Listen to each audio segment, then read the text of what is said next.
विद्यार्थी मित्र हो, बी-एड एज्युकेशनमध्ये आपला सर्वांचं स्वागत आहे.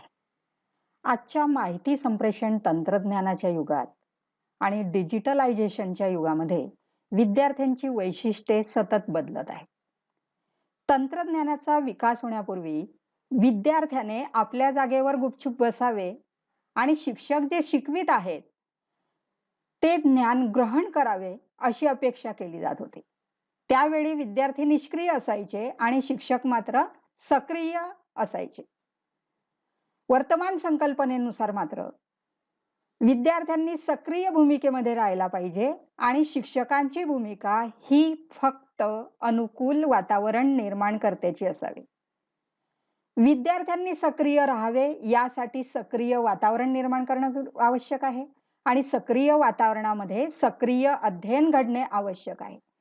सक्रिय अध्ययन याचा अर्थ विद्यार्थ्यांनी वेगवेगळ्या प्रकारचं अध्ययन साहित्य हाताळावे, विविध प्रकारच्या कृतीमध्ये गुंतलेलं असावं, वर्गामध्ये केल्या जाणाऱ्या ज्या समूह कृती असतील त्यामध्ये सहभागी व्हावे आणि ज्ञानाचा शोध घेण्यासाठी इतर विद्यार्थ्यांबरोबर मिळून मिसळून कार्य करावे. आणि यासाठी शिक्षकाने वर्गामध्ये अध्ययनाचे मित्रतापूर्ण वातावरण तयार करणे आवश्यक आहे. वर्गामध्ये सक्रिय व मित्रतापूर्ण वातावरण निर्माण करण्यासाठी शिक्षकाने विविध अध्ययन संसाधनांचा वापर करावा. आणि आज आपण ही वेगवेगळी अध्ययन संसाधने म्हणजेच त्याला स्रोत असं म्हणतात, त्याबद्दल माहिती मिळवणार आहोत. यामध्ये आपण अध्ययन संसाधनाची संकल्पना, अध्ययन संसाधनांचे प्रकार आणि त्याचे महत्व म्हणजे learning resources, concept, types and importance याविषयी माहिती मिळवणार आहोत. सुरुवातीला आपण अध्ययन संसाधनाची संकल्पना समजावून घेऊ. अध्ययन संसाधनाच्या वेगवेगळ्या व्याख्या करण्यात आलेल्या आहेत. त्यामध्ये पहिली व्याख्या केली आहे क्लास यांनी. 2010 मध्ये ही व्याख्या त्यांनी केलेली आहे. अध्ययन अध्यापन संसाधने ही अशी साधने आहेत जी वर्गातील शिक्षक त्यांच्या विद्यार्थ्यांना त्वरेने आणि समग्र रूपात शिकण्यास मदत करण्यासाठी वापरतात. एखादे अध्यापन साधन खडूफळे इतके साधे किंवा संगणक कार्यक्रमा इतके जटिल किंवा गुंतागुंतीचे असू शकते. Teaching learning resources are tools that classroom teachers use to help their learners learn quickly and thoroughly. A teaching aid can be as simple as a chalkboard or as complex as a computer program, असं class यांनी म्हटलेलं आहे.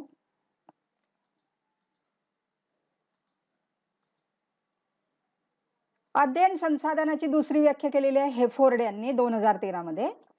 अध्ययन अध्यापन संसाधने ही विद्यार्थ्यांच्या अध्ययनास मदत करतात आणि समर्थन देतात. शिक्षक जो पाठ शिकवतात तो विद्यार्थ्यांना समजून घेण्यास व त्याचा आनंद घेण्यास मदत करतात. शिक्षक शिकवित असलेल्या पाठाची उद्दिष्टे समजून घेण्यास विद्यार्थ्यांना मदत करतात.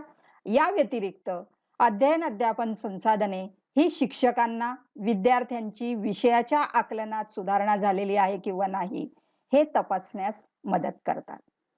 Teaching learning resources assist in and supports learners' learning. It helps learners to understand and enjoy the lesson which the teacher teaches them. It helps learners to understand the objectives of the lesson the teacher is conveying. Additionally, teaching learning resources helps the teacher to test whether the learners have improved their understanding of the subject. तर अशा रीतीनं अध्ययन संसाधनांच्या व्याख्या करण्यात आलेल्या आहे. आणि यावरून आपल्याला असं म्हणता येईल की अध्ययन संसाधने ही मजकूर, दृकश्राव्य सामग्री आणि डिजिटल साधने आहेत जी अभ्यासक्रमातील आशयाचे प्रभावी आदान प्रदान करण्यात आपली मदत करतात. Learning resources are text, audio visual materials and digital aids that assist you in effective transaction of curricular content.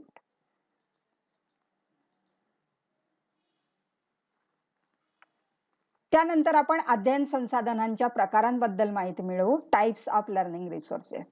अध्ययन अध्यापन प्रक्रिया प्रभावी आणि परिणामकारक बनवण्याच्या हेतूने अनेक संसाधने वापरली जातात. अनेक संसाधने ही उपलब्ध सुद्धा आहेत आणि ही संसाधने अध्यापन साहित्य या नावाने सुद्धा ओळखली जातात आणि या साधनांना आपण वेगवेगळ्या प्रकारानं वर्गीकृत करू शकतो.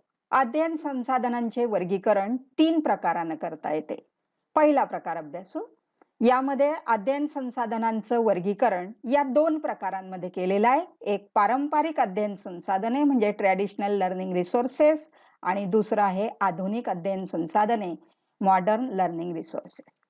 पारंपरिक अध्ययन संसाधने म्हणजे ज्यामध्ये डिजिटलायझेशनचा वापर हा करण्यात आलेला नाही. त्यामध्ये आपण वर्गामध्ये वापरतो ते फळे किंवा फळ्यांचे अनेक प्रकार आहे. गुंडाळ फलक आहे, फ्लॅनेल फलक आहे, नंतर बुलेटिन बोर्ड म्हणून आपण वापरतो. वेगवेगळ्या प्रकारचे हे फलक या ठिकाणी पारंपरिक अध्ययन संसाधने म्हणून वापरले जातात. वेगवेगळ्या प्रकारच्या चित्रे, आकृत्या, सारण्या किंवा कोष्टके यांचा वापर आपण करत असतो. वेगवेगळ्या प्रकारच्या तक्त्यांचा वापर करतो. वेगवेगळ्या प्रकारचे नकाशे वापरतो. आलेखांचा वापर करतो. स्तंभालेख, रेषालेख, चित्रालेख वगैरे, बहुभुजालेख. त्यानंतर पाठ्यपुस्तके, त्यानंतर पुरवणी पुस्तकं, हे सर्व जे आहेत मटेरियल त्याला आपल्याला पारंपरिक अध्ययन संसाधनं असं म्हणता येईल. त्यानंतर अध्ययन संसाधनाचा दुसरा प्रकार म्हणजे आधुनिक अध्ययन संसाधने. यालाच डिजिटलायझेशन झालेलं जे संसाधने आहेत ते आपल्याला म्हणता येईल डिजिटल संसाधनं. त्यामध्ये LED टीव्ही, ई जर्नल्स, ई बुक्सचा समावेश होईल, ई सामग्री, ब्लॉग्स आहेत, YouTube आहे, Facebook आहे. त्यानंतर वेगवेगळ्या प्रकारचे ॲप्स आपण डाउनलोड करतो. त्यानंतर वेगवेगळ्या प्रकारचे व्हिडिओज उपलब्ध आहेत, मोबाईल अध्ययन वगैरे. या सर्व संसाधनांना आधुनिक अध्ययन संसाधने या गटामध्ये आपल्याला समाविष्ट करता येईल. तर अशा रीतीनं अध्ययन संसाधनाचं वर्गीकरण करण्याचा हा एक प्रकार आहे. त्यानंतर या अध्ययन संसाधनाचं वर्गीकरण दुसऱ्या प्रकारानं सुद्धा करता येतं. डिजिटल अध्ययन संसाधने आणि गैर डिजिटल अध्ययन संसाधने. डिजिटल लर्निंग रिसोर्सेस म्हणजे डिजिटल अध्ययन संसाधने ही अशी सामग्री आहे ज्यात संगणक प्रवेश आवश्यक असतो आणि तो वैयक्तिक संगणकाद्वारे किंवा हातात धरावयाच्या मोबाईल साधनाद्वारे केला जाऊ शकतो. Digital resources are those materials that require computer access whether through a personal computer or a handheld mobile device. यामध्ये मल्टीमीडिया संसाधने जसे की दृकश्राव्य साहित्य, त्यानंतर पॉवर पॉइंट, जिओजेब्रा सॉफ्टवेअर आणि त्याच्या साहाय्याने आपल्याला काढता येणाऱ्या वेगवेगळ्या प्रकारच्या आकृत्या, सोडवता येणारी वेगवेगळ्या प्रकारची उदाहरणं आणि परस्पर संवादी संसाधनं जसं की आंतरक्रियात्मक श्वेतफलक, व्हॉट्सअप, अभिरूपता सिम्युलेशन, ॲनिमेशन्स, मोबाईल अध्ययन, ही सर्व संसाधने जी आहेत ते डिजिटल अध्ययन संसाधने आहेत.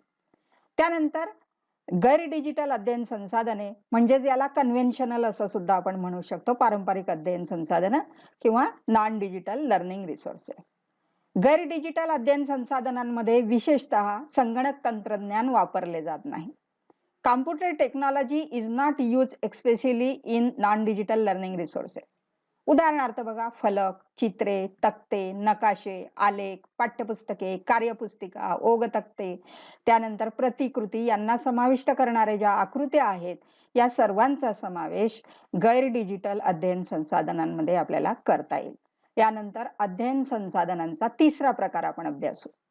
तर या तिसऱ्या प्रकारामध्ये अध्ययन संसाधने 3 गटामध्ये वर्गीकृत केलेली आहेत. एक म्हणजे दृक अध्ययन संसाधने म्हणजे व्हिज्युअल लर्निंग रिसोर्सेस. दुसरं आहे श्राव्य अध्ययन संसाधने म्हणजे ऑडिओ लर्निंग रिसोर्सेस आणि तिसरं आहे दृक श्राव्य अध्ययन संसाधने म्हणजे ऑडिओ व्हिज्युअल लर्निंग रिसोर्सेस. आता या एकेकाबद्दल आपण माहिती मिळवू. दृक अध्ययन संसाधने म्हणजे काय? तर अध्ययन व अध्यापन प्रक्रिया प्रभावी होण्यासाठी या साधनांद्वारे दृक श्रव्यवेदना कार्यक्षम बनवून अध्यापन केले जाते आणि या अशा संसाधनांचा समावेश हा दृक अध्ययन संसाधनांमध्ये होत असतो. श्राव्य अध्ययन संसाधने म्हणजेच अध्ययन व अध्यापन प्रक्रिया प्रभावी होण्यासाठी या साधनांद्वारे श्राव्य संवेदना कार्यक्षम बनवून अध्यापन केलं जातं आणि दृक श्राव्य अध्ययन संसाधने म्हणजेच अध्ययन व अध्यापन प्रक्रिया प्रभावी होण्यासाठी या साधनांद्वारे दृक व श्राव्य अशा दोन्ही प्रकारच्या संवेदना कार्यक्षम बनवून अध्यापन हे केलं जातं. तर अशा रीतीनं या अध्ययन संसाधनांचं वर्गीकरण या 3 गटामध्ये केलेलं आपल्याला दिसून येतं. आता या प्रत्येकाबद्दल आपण सविस्तर माहिती मिळवू. प्रक्षेपित दृक अध्ययन साधने, प्रोजेक्टेड व्हिज्युअल लर्निंग रिसोर्सेस, म्हणजे दृक अध्ययन संसाधने प्रक्षेपित आणि अप्रक्षेपित अशा 2 गटांमध्ये वर्गीकृत केलेले आहेत. त्यातील हा पहिला भाग आपण पाहूया, प्रक्षेपित दृक अध्ययन संसाधन. यामध्ये स्थिर चित्रपट्टी प्रक्षेपक म्हणजेच फिल्म स्ट्रिप प्रोजेक्टर, एपिडायस्कोप किंवा चित्रदर्शक म्हणतो, एपिडायस्कोप, ऊर्ध्व शीर्ष प्रक्षेपक म्हणजेच ओव्हरहेड प्रोजेक्टर, सूक्ष्म प्रक्षेपक म्हणजेच मायक्रो प्रोजेक्टर, मूक चलचित्रपट म्हणजे सायलेंट फिल्म्स आणि पारदर्शी प्रक्षेपक म्हणजे स्लाइड प्रोजेक्टर या संसाधनांचा समावेश प्रक्षेपित दृक अध्ययन संसाधनांमध्ये होतो. त्यानंतर अप्रक्षेपित दृक अध्ययन संसाधने, non projected visual learning resources. यामध्ये 5 भागांमध्ये आपल्याला वर्गीकरण करता येतं. त्यातील पहिला भाग म्हणजे आरेखित साहित्य, ग्राफिक्स. यामध्ये आलेखाचा समावेश होतो. तर आलेखाचे वेगवेगळे प्रकार आहेत. स्तंभालेख आहे, क्षेत्रफळालेख आहे, वर्तुळालेख, रेषालेख, चित्रालेख याचा समावेश आलेखामध्ये आहे. त्यानंतर नकाशे, यामध्ये साधे नकाशे, स्वाभाविक, आर्थिक, राजकीय, रेखांकित, प्रक्षेपित, ॲटलास, जिग्सॉ, विजेचे नकाशे, उठावाचे नकाशे वगैरे या नकाशांचा समावेश होतो. तक्त्यांमध्ये विभाग तक्ते, संकलनात्मक तक्ते व ओक तक्ते, वंशवृक्ष तक्ते, तुलनात्मक तक्ते यांचा समावेश होतो. त्यानंतर भित्तीपत्रके म्हणजे पोस्टरांचा समावेश होतो. आकृत्या, वेगवेगळ्या प्रकारच्या डायग्राम्स, गणितामध्ये ज्या आपण वेगवेगळ्या प्रकारच्या आकृत्या काढत असतो, भौमितिक रचना करत असतो, त्या सर्वांचा समावेश होतो आरेखित साहित्यामध्ये. त्यानंतर व्यंगचित्रे आहेत, कार्टून्स, छापील साहित्य, पाठ्यपुस्तके आणि शिक्षकांसाठी असलेल्या ज्या हस्तपुस्तिका आहेत या सर्वांचा समावेश आरेखित साहित्यामध्ये होतो. त्यानंतर अप्रक्षेपित दृक अध्ययन संसाधनांमध्ये आहे स्थिर चित्रे, स्टील पिक्चर्स. यामध्ये सपाट चित्रे, फोटोग्राफ्स, फ्लॅश कार्ड्स, फ्लिप पुस्तके आणि चित्रपट्टी यांचा समावेश होतो. त्यानंतर फलक, यामध्ये साधा फलक, गुंडाळ फलक, फ्लॅनेल फलक, बुलेटिन फलक, चुंबकीय फलक या फलकांचा समावेश होतो. प्रतिकृती व त्रिमिती चित्रे म्हणजे मॉडेल्स अँड 3 डायमेन्शनल पिक्चर्स. यामध्ये प्रतिकृतींचा समावेश होतो. पृथ्वीचा गोल असेल, प्रत्यक्ष वस्तू असतील, वेगवेगळ्या प्रकारच्या वस्तूंचे नमुने असतील, त्रिमिती दृश्य असतील आणि मॉकअप्स या सर्वांचा समावेश या प्रतिकृती व त्रिमिती चित्रांमध्ये होतो. त्यानंतर आहे बाहुली नाट्य, पपेट्स. यामध्ये दोरीवरील बाहुल्या, हाताने वापरावयाच्या बाहुल्या आणि रॉड पपेट्स या साधनांचा समावेश होतो. तर ही सर्व जी संसाधनं आहेत ती आहेत अप्रक्षेपित दृक अध्ययन संसाधने. त्यानंतर प्रक्षेपित श्राव्य अध्ययन साधने. यामध्ये समावेश होतो रेडिओ, टेप रेकॉर्डर, भाषा प्रयोगशाळा आणि टेलिफोन यांचा समावेश यामध्ये होतो. त्यानंतर प्रक्षेपित दृकश्राव्य अध्ययन संसाधने म्हणजे दृक आणि श्राव्य दोन्ही प्रकारच्या अनुभूती आपल्याला या ठिकाणी मिळत असतात. त्यामध्ये आहे टीव्ही, त्यानंतर VCR, VCD, LCD, DLP, संगणक, त्यानंतर मोबाईल, ध्वनी चलचित्रपट आणि शैक्षणिक प्रदर्शनं ही सर्व आहेत दृकश्राव्य अध्ययन संसाधनं. शैक्षणिक प्रदर्शनांमध्ये ज्यांचं मॉडेल वगैरे असेल, साहित्य असेल, ती व्यक्ती त्याचं एक्सप्लेनेशन करत असते आणि त्यामुळे दृक आणि श्राव्य दोन्ही प्रकारच्या अनुभूती आपल्याला या ठिकाणी मिळत असतात. आता या अध्ययन संसाधनांचे महत्व. अध्ययन संसाधनांचा वापर जर आपण अध्यापनात केला तर संकल्पनेचं आकलन होण्यास मदत होते, स्मरण होते चांगल्या प्रकारचे, धारणा क्षमता वाढते आणि दृढीकरण होण्यासाठी मदत होत असते. Helps to increase comprehension, memory, retention and consolidation of concepts. दुसरं महत्व म्हणजे अध्ययन अनुभवांची समृद्धता वाढते. Increases the richness of learning resources, learning experiences. ज्ञानग्रहण जलद होते. Acquisition of knowledge is fast. अध्ययनामध्ये अभिरुची निर्माण होण्यास मदत होते, कारण विद्यार्थी वेगवेगळ्या प्रकारच्या कृती करण्यामध्ये गुंतलेले असतात आणि वेगवेगळ्या कृती करत सुद्धा असतात. त्यामुळे त्यांना अध्ययनामध्ये अभिरुची निर्माण होण्यास मदत होते. विद्यार्थ्यांचे अवधान अध्ययनाकडे टिकवून ठेवण्यास मदत होते. Helps to keep students focus on their learning. विद्यार्थ्यांना अध्ययनासाठी प्रेरणा मिळते. Students are motivated to learning.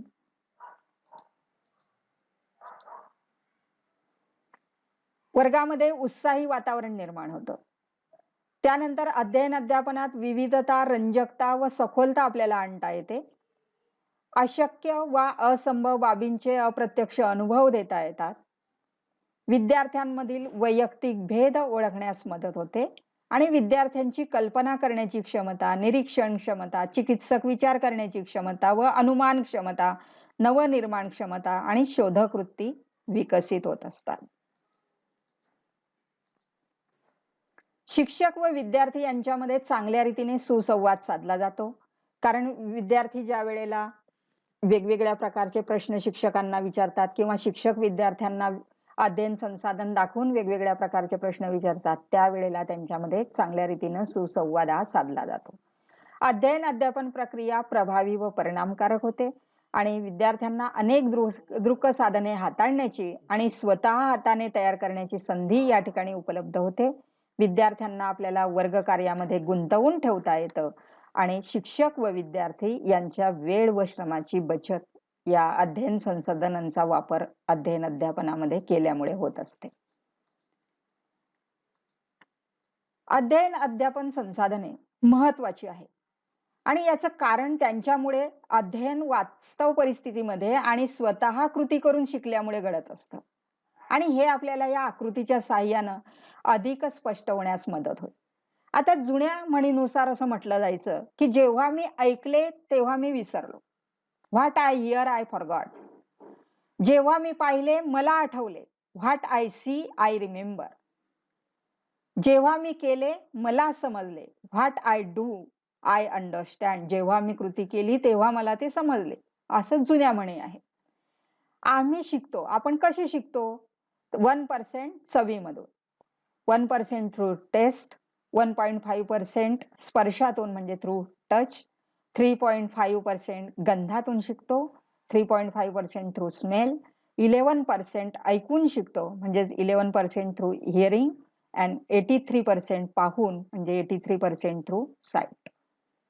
We remember. आम्ही आठवतो. कसे आठवतो? तर आपण जे वाचतो त्यापैकी 10% म्हणजे 10% ऑफ व्हॉट वी रीड. आपण जे ऐकतो त्यापैकी 20% म्हणजे 20% ऑफ व्हॉट वी हिअर. आपण जे पाहतो त्यापैकी 30% म्हणजे 30% ऑफ व्हॉट वी सी. आपण जे पाहतो व ऐकतो त्यापैकी 50% म्हणजे 50% of what we see and hear. आपण जे म्हणतो त्यापैकी 80% म्हणजे 80% ऑफ व्हॉट वी से.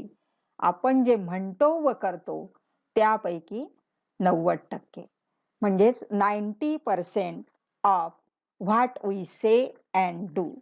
तर अशा रीतीनं वेगवेगळ्या प्रकारच्या अध्ययन संसाधनांचा उपयोग आशयाच्या घटकाच्या मागणीनुसार आणि विद्यार्थ्यांच्या स्तरानुसार केला जाऊ शकतो. आणि ही संसाधने वापरण्यासाठी कोणत्याही प्रकारची निश्चित अशी कार्यनीती नाही.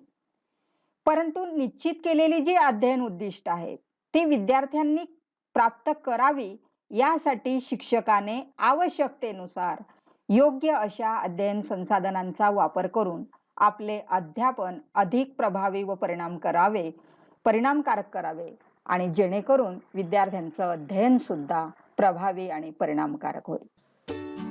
Like the video, subscribe channel, click the bell icon. Thank you.